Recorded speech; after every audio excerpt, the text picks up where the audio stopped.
What's happening, financial coaches? It's Pete here. Hey, want to answer some questions. Man, I have been backed up on questions, been doing a lot of emailing, and I thought I would discuss some of these. And one of the ones that's come up a couple times, and I actually conversed to someone about this, and it was work-life balance. And I think this question comes up for a number of reasons, because the work-life balance is challenging when the balance is up to us.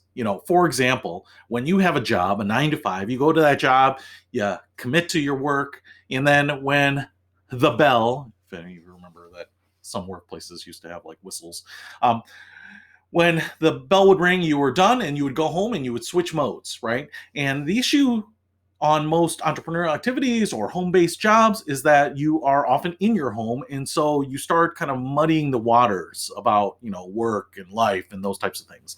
And when you're starting this business up at home, it can be tough, I think, to find a work-life balance, because some people skew on one side of the pendulum to just closing the door and saying, hey, I'm at work and this is what I need to do. And it feels really claustrophobic because you don't have the resources and the socializing that you do in a workplace. Or on the other end, a lot of people will be like, I'm at home, I can keep the TV on. And this is why I wanted to work at home and do some activities and some errands and things like that when they were at home. And so there's this temptation, right? And you have to find that balance. And so what I thought is I would address how I have found work-life balance. And this actually will end up leading me to kind of one of the big reveals about kind of my life in general.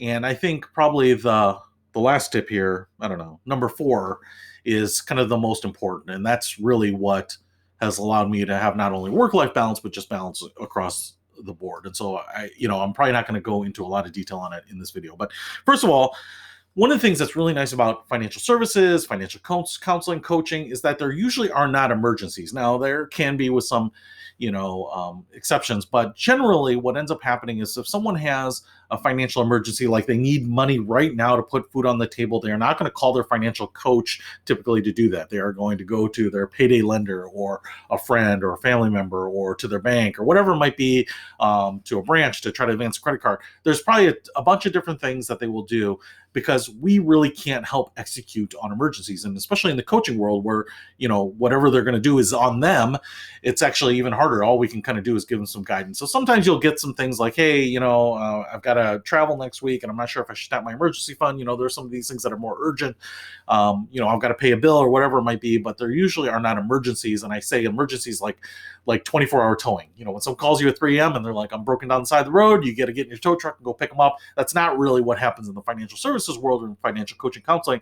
And so that's kind of the nice thing about this business, is that you can kind of define your hours and just work within those hours. So no emergencies, but often urgent stuff. But this is a business, or at least a service, that tends to lend itself to kind of a normal 9 to 5 or workday. Got my tea here. The other thing is, as a business owner, as an entrepreneur, as someone that's trying to fill a void for customers, you're going to also have to be flexible, learn, and adapt. So I'm just laying that out there too, because you may say, hey, listen, here is what I want to do. And, I want to have my evenings always for my kids' softball or whatever it might be.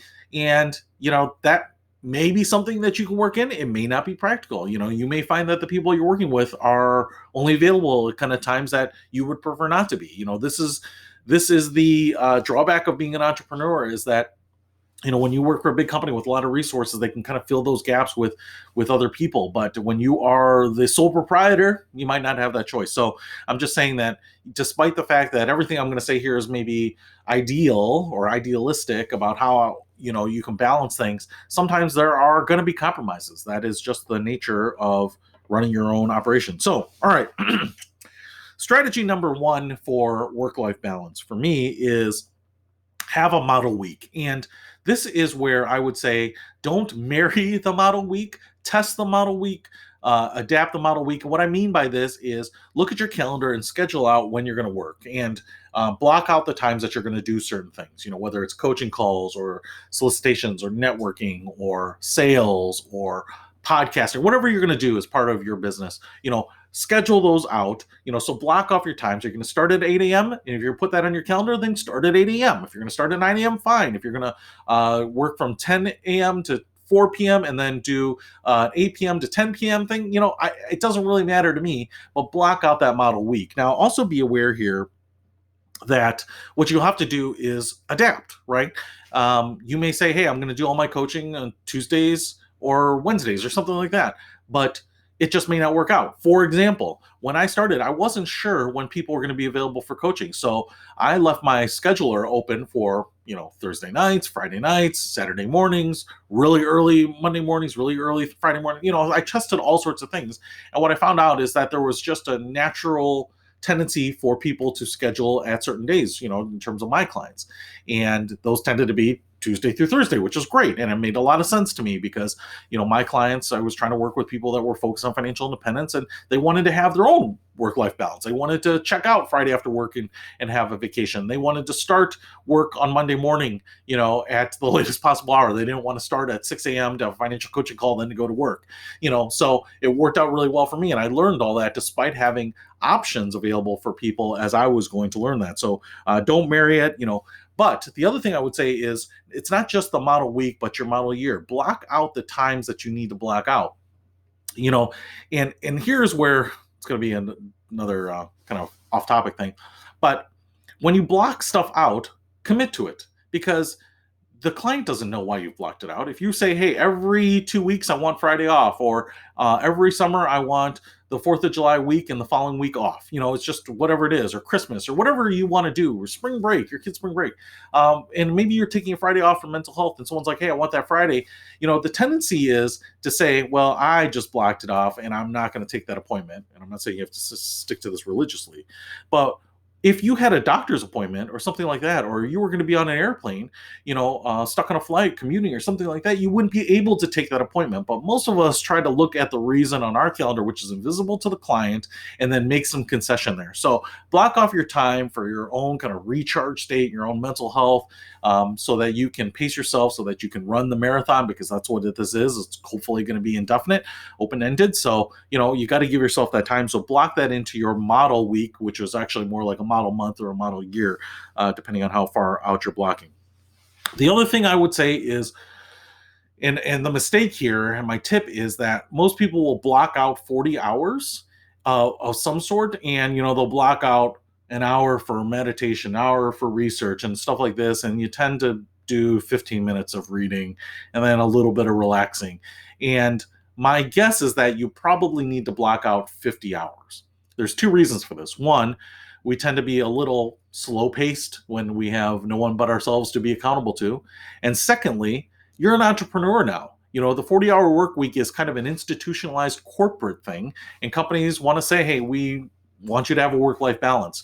But when they have recurring income coming in so that they can cover their expenses, namely your salary, then they have the luxury of saying, hey, this is what we expect from everyone. We're going to compensate everyone accordingly for that time. But as an entrepreneur, especially when you're starting out, we don't necessarily have that income. We don't necessarily have the ability to just be principled about, hey, I'm going to only work 40 hours. Because if you need to pay bills and put food on the table, you may have to work 50 hours. There's no law that says as an entrepreneur that if you put in your 40 hours, you're going to make a certain amount of money. And if you want to work 60 hours, I have done that. I've worked 30 hours over 2 days sometimes with a 4-hour break in between to meet deadlines and to get some stuff done. It's not something that you have to do all the time, but what you have to do is realize that ultimately, the net result is usually your income to help support your own lifestyle, to make your dreams come true. And if that's not happening, because despite all the work you're putting in, 40 hours, 30 hours, 20 hours, 60 hours, it doesn't really matter. If that's not happening, then you might be better off working in a job, right? And you might actually have more satisfaction and work-life balance with it. So kind of keep that in mind. There's nothing to say that there's some sort of magic in booking 40 hours. You may have to book a lot more than that. All right. Tip number 2. You will probably not do a lot of coaching at the beginning. Obviously, when you're building a business, you don't start with all the clients that you want. They will come in drips and drabs along the way. And so, what I would say here is split your time with sales and marketing. And you're probably going to be an 80-20 rule. Depending if you are coming into this business with no clients, you didn't have a natural market to say, hey, I want to work with you or whatever it might be, or you came from financial coaching, you had some clients that you were going to carry over. It may be 100-0, right? So you may find that on your model week, all of your activities are marketing and sales. Now, marketing itself can be kind of broad and maybe a little nebulous, some gray area there. Your podcasting, your live video, some of that, your direct mailers, your email lists, your online ads, right? All this stuff can be part of that. But what you really need to do is to use all the time. So saying, hey, listen, my goal for today is to get an online ad running, and then you get it done in an hour and you get it out there. That does not absolve you of 7 hours of work. Now, you need to use that time also figuring out what else can I do to get my name out there, to build a reputation, to get my exposure up, and to keep working on that. So what I would say is that, especially at the beginning, 40, 50 hours of nothing but networking and sales and talking to people and, hosting meetings and giving away free sessions or workshops or recording webinars or whatever it might be, is probably what you need to be doing, because you want to get that out early, because that stuff will work for you your entire career, right? If you record a webinar on how to cut the cord from cable, which is one of the ones I did and one of my best watched webinars, and still continue to get a lot of feedback from it. Like, thank you for explaining this to me. It's probably not a surprise that a lot of people just don't know what it really means or how to replace and get TV without subscribing to cable. So it's one of those things that I did, and it's still paying dividends now. So it's not wasted or lost time. Pour yourself into that stuff, because that stuff will continue to pay dividends throughout. Tip number 3, batching. This is not unique to financial coaching. We do a lot of this in social media, but batch your coaching sessions. One of the things that I have learned here is that coaching is one of those things that's high engagement. You want to think, you want to empathize with people.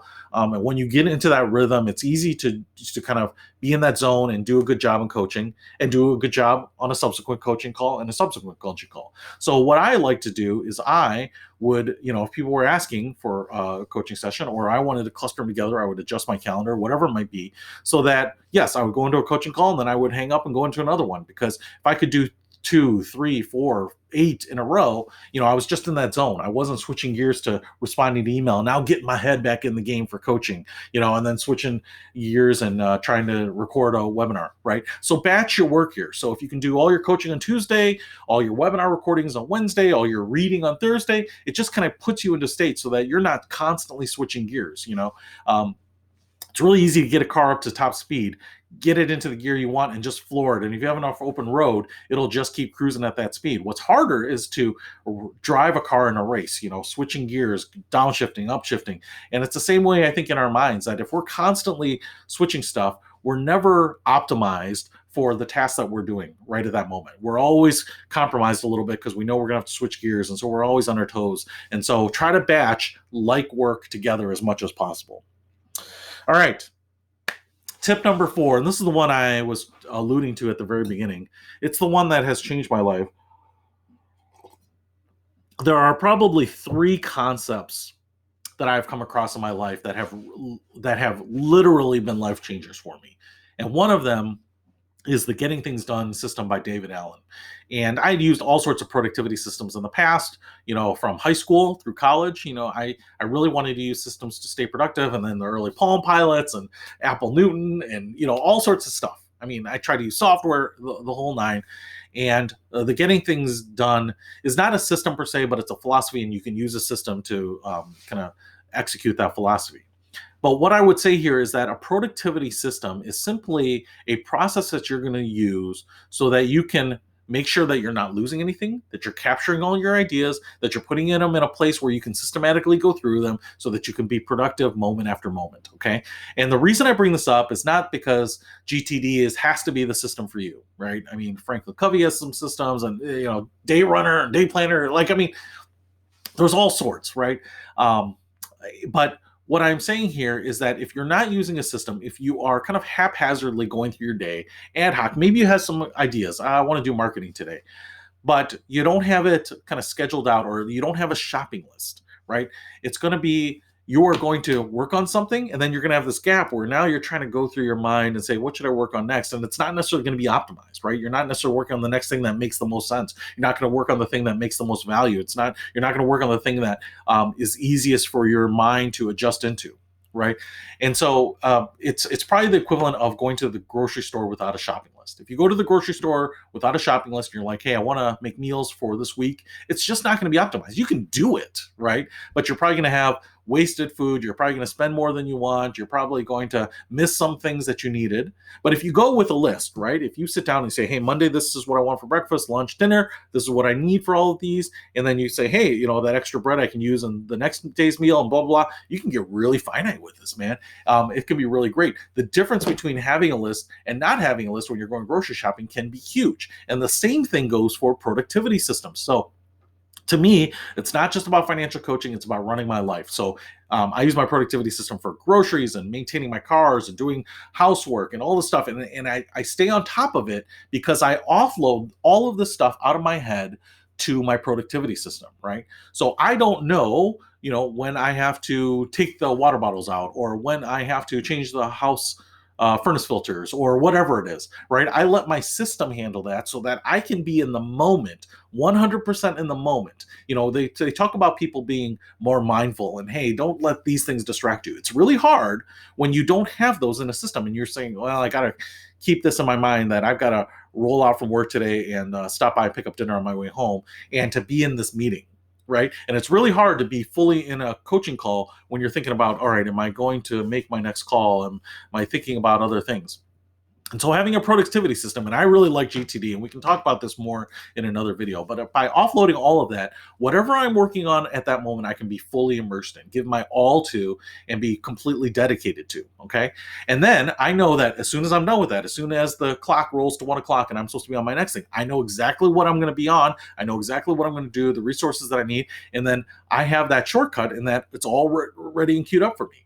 In Hollywood, a lot of celebrities have assistants that go and get their dry cleaning and, get their car detailed and washed and things like that. Well, I don't have the luxury of having a person to do that. But what I do have is a system, a system, which is a combination of a process and software. And so I don't have to worry about anything getting lost. Of course, things can get lost, but honestly, in years, I can't think of anything meaningful that I have lost. And a lot of people will ask me, how do I get so much done? How do I have so many irons on the fire and stay productive on it? And really, the key to it is nothing but using the system, relying on it. If my system goes down, I'm kind of in a world of hurt, but I have my backups and all that stuff. And I'm really diligent about making sure that it's organized in the morning, every day. And so, even on vacations, to make sure that I'm getting everything in that I want. So we can talk more about that. But if you don't have a productivity system of some sort, it can be basic, it can be something that's worked for you. It can be Post-its. I'm not in favor of that, because those are not taking advantage of technology and scheduling and calendar alerts and stuff like that.